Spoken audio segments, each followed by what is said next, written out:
से ना रुके हम, मर्जी से चले हम, बादल सा गरजे हम, सावन सा बरसे हम, सूरज सा चमके हम, स्कूल चले हम, स्कूल चले। बच्चों, आज क्लास में अपन अध्याय 3 रेशों से वस्त्र के बारे में पढ़ेंगे। पिछली क्लास में अपन ने देखा था कि रेशे कितने प्रकार के होते हैं, इनको कहाँ से प्राप्त किया जा सकता है। जैसे जंतु रेशे, प्राकृतिक रेशे, कृत्रिम या संश्लेषित रेशे, इनके बारे में अध्ययन किया था, इनके एग्जाम्पल देखे थे। आज अपना टॉपिक है जंतु रेशे, जिसमें पहला लेते हैं ऊन। जंतुओं में ऊन और रेशम आते हैं मुख्यतः। आज अपन ऊन के बारे में पढ़ेंगे। ऊन कहाँ से प्राप्त होता है, इसको कैसे प्राप्त किया जा सकता है, इसकी विधि क्या होती है, कौन कौन से जानवरों से अपन को ऊन मिल सकती है, उनके लिए कैसी जलवायु चाहिए, किस प्रकार की जलवायु में कैसी ऊन प्राप्त होती है, उसके बारे में अपन देखेंगे। अब देखिए, जंतु रेशे, जंतु मतलब जो जानवरों से प्राप्त हो या जंतुओं से प्राप्त हो। इसमें पहला क्या आ गया, ऊन।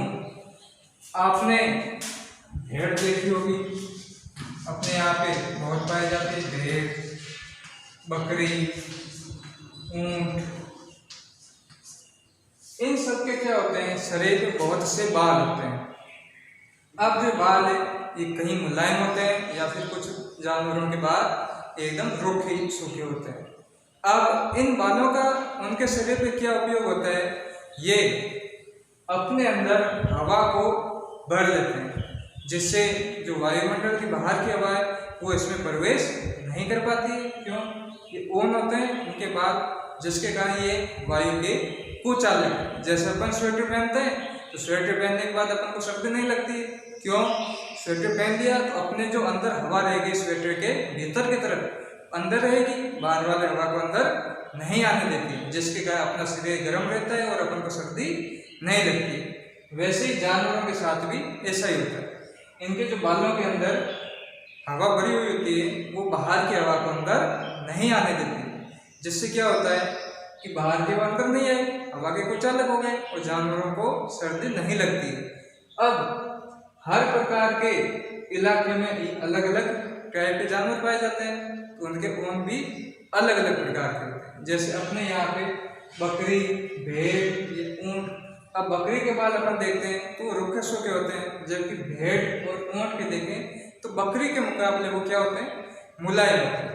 अब क्या होता है, जिस प्रकार देखते हैं अपने कटिंग करवाने जाते हैं तो कैसे बाल काट देता है, तो कोई दर्द वगैरह नहीं होता है। वैसे भी जानवरों के भी बाल हटाने पर या उनसे उनके बाल जो ऊन के रूप में अपन प्राप्त करते हैं, हटाने पर उनको भी कोई दर्द वगैरह नहीं होता है।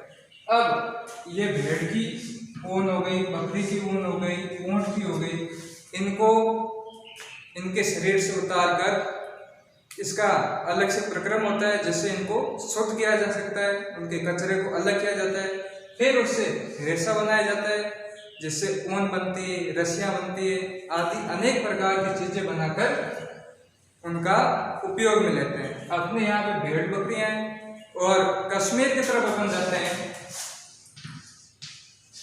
तो वहां पर एक विशेष प्रकार की बकरी की नस्ल पाई जाती है, जिससे पश्मीना शॉल बनाई जाती है, जो कि बहुत ही महंगी मिलती है, पश्मीना शॉल। अब इस जहाँ वहां पे वो बकरी होगी, उस बकरी के बाल क्या होते हैं, फर के समान होते हैं। बकरी के बाल कैसे होते हैं, फर जैसे होते हैं, और उनसे फर मिल गया और से क्या मिलता है कि पश्मीना शॉल बन गई। पहाड़ी इलाके हैं, पहाड़ी इलाकों में याक होता है।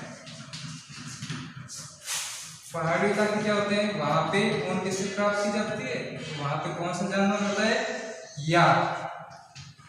याक अपने जैसे यहाँ पे बैल होते हैं, वैसे ही वहां पे बैल के समान जानवर होता है, बैल के जैसे दिखता है, उसको क्या बोलते हैं, याक बोलते हैं। उसके शरीर में भी बहुत लंबे लंबे बाल होते हैं, जिनको अलग करके ऊन के रूप में उपयोग में लिया जा सकता है। अब अलग अलग टाइप में ये हो गया, जैसे अपने भेड़ बकरियां हो गई, वहाँ पे याक हो गया। कश्मीर के अंदर ये जो बकरी है पश्मीना शॉल जैसे प्राप्त होता है उसकी ऊन से, वो वहाँ की फेमस, तो हर जगह की अलग अलग होती है। अब उनसे ऊन प्राप्त करके उनके बाल ले लिए, फिर उनको साफ किया जा सकता है। साफ किया जाता है, साफ करने के बाद उनको अभिमार्जित यानी कि पानी में डाल के जो रोएदार अच्छी ऊन उसको अलग किया जा सकता है और दूसरी ऊन को भी अलग किया जाता है।